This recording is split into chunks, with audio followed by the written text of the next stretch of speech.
Olá, graça e paz do Senhor Jesus, Senhor e Salvador nosso, para você e para sua família, onde quer que você esteja. Em dias de pestilência e de quarentena, em dias de medo, eu gostaria de trazer para você hoje uma reflexão apocalíptica, mas sem nenhuma intenção escatológica, ou seja, sem nenhuma aplicação futura do que há de vir, mas extraindo do texto o que ele tem para nos ensinar hoje. Porque o Apocalipse ele foi aplicável em cada fase da história da igreja. Os leitores de João, quando tiveram acesso ao texto sagrado, rapidamente identificaram o que João queria dizer com aquelas coisas que ele estava dizendo, especialmente aquelas coisas que se aplicavam aos dias que eles, os primeiros leitores de João, liam os seus textos. E nós podemos fazer assim também. O Apocalipse tem uma aplicabilidade para os nossos dias, como terá para todos os dias da história da igreja, até que o seu aspecto, a sua dimensão escatológica aconteça. E eu quero ler para você, ou com você, se você puder, o capítulo 13 de Apocalipse, da visão que João teve da besta que saiu do mar. A partir do verso 1, diz assim: Vi uma besta que saía do mar, tinha 10 chifres e 7 cabeças, com 10 coroas, uma sobre cada chifre, e em cada cabeça um nome de blasfêmia. A besta que vi era semelhante a um leopardo, mas tinha pés como os de urso e boca como a de leão. O dragão deu à besta o seu poder, o seu trono e grande autoridade. Uma das cabeças da besta parecia ter sofrido um ferimento mortal, mas o ferimento mortal foi curado. Todo o mundo ficou maravilhado e seguia a besta. Adoraram o dragão que tinha dado autoridade à besta. E também adoraram a besta, dizendo: Quem é como a besta? Quem pode guerrear contra ela? A besta foi dada uma boca para falar palavras arrogantes e blasfemas. E lhe foi dada a autoridade para agir durante 42 meses. Ela abriu a boca para blasfemar contra Deus e amaldiçoar o seu nome e o seu tabernáculo, os que habitavam no céu. Foi-lhe dado todo poder para guerrear contra os santos e vencê-los. Foi-lhe dada a autoridade sobre toda a tribo, povo, língua e nação. Todos os habitantes da terra adorarão a besta, a saber, todos aqueles que não tiveram seus nomes escritos no livro da vida do Cordeiro, que foi morto desde a criação do mundo. Como eu disse, os leitores de João rapidamente identificaram um aspecto desse texto. Aqueles que viviam forte perseguição do Império Romano e dos imperadores romanos, ao todo foram 9 imperadores que perseguiram ferozmente os primeiros cristãos, identificaram logo que essa besta que subiu do mar era Roma, e com a sua intolerância, com a sua violência, com o seu modo imperialista de dominar os territórios onde ia conquistando e perseguir brutalmente, com absoluta violência, os que se lhes iam opondo. E Jesus morreu crucificado. E assim como Jesus, milhares e milhares de outros tidos sediciosos morreram assim também, crucificados. Né? Era o crime aplicado a todos aqueles que eram considerados como rebeldes e revolucionários. Né? E Jesus foi considerado um rebelde revolucionário pelo Império Romano e teve a morte que um sedicioso deveria ter, a morte de cruz. E os primeiros cristãos que, quando ouviram essas palavras de João, imediatamente identificaram essa perseguição, esse massacre, como sendo a parte aplicável de Apocalipse para os dias deles.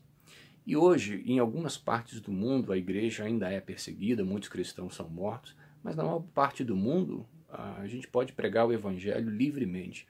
Então, qual seria a parte aplicável desse texto para o dia de hoje? Observe que o texto diz que todo mundo adorou a besta, todo mundo se sentiu atraído por ela. E todo mundo acabou adorando aquele que deu poder à besta, que era Satanás. E esse texto me ensina que existe um aspecto absolutamente sedutor no imperialismo. É o poder, o belicismo, né, a estrutura bélica, são os discursos ideológicos e o domínio. E todo ser humano tem uma paixão por poder, tem uma inclinação por domínio. E eu vejo com muita tristeza que parte significativa da igreja evangélica hoje no Brasil está absolutamente seduzida por poder e domínio, por força, poder, domínio, e adota no seu discurso uma prática imperialista absolutamente romana, quando ela adota discurso de ódio, quando ela apoia políticos intolerantes, fascistas, quando ela se alia a forças seculares e ela passa então de perseguida a perseguidora. São vários os casos de intolerância religiosos contra religiões, por exemplo, de matrizes afro-brasileiras. São vários exemplos de perseguição moral a pessoas, às vezes até mesmo a evangélicos que pensam contra, pensam diferente. Existe um exército, uma milícia digital dita evangélica que não pode ser contrariada porque volta os seus canhões e dispara ferozmente contra aqueles que pensam diferente, contra aqueles que, embora vivam num país democrático, às vezes se sentem tolhidos de expressar suas opiniões, de contestar essas teses de domínio e de poder. É uma nova forma de perseguição, moral, simbólica, virtual, mas que tem um poder, às vezes, tão letal contra a perseguição que os imperadores romanos lançaram contra os primeiros cristãos. Porque tem o poder de magoar, tem o poder de criar divisão, tem o poder de separar e fissurar a igreja em pelo menos duas partes. Uma parte que se diz defendendo interesses conservadores, outra parte que se diz defendendo interesses mais vinculados aos direitos humanos. E enquanto essa guerra continuar, nós estaremos fracassando em pregar o Evangelho de Cristo, que é reconciliação, que é paz, que é justiça, que é amor de Deus. Precisamos notar que existe hoje um dragão dando poder a uma certa besta. Há hoje uma influência demoníaca insuflando um certo modo de pensar e de agir imperialista que se impõe por discursos ideológicos altamente racistas, xenófobos, altamente homofóbicos, altamente misóginos. E é preciso que a igreja entenda e desconstrua esses discursos e perceba quem está por trás desses discursos e dessas práticas.